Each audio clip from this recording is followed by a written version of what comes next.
Well, we got the bolt carrier exchanged, and now we're gonna go see if that makes any bit of a difference. Let's see.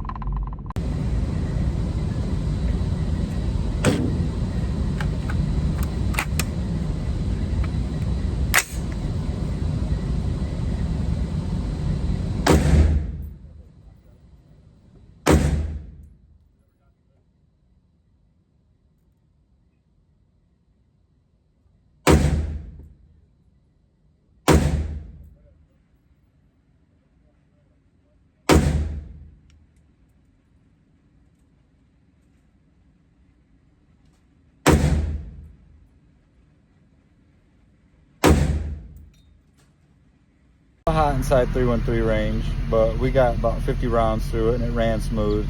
So it's just that one little piece holding it up. I don't know if it's due to wear and tear because it's an older rifle or what, but we'll see how it keeps going. Right now we're probably about 200-300 rounds ran through it.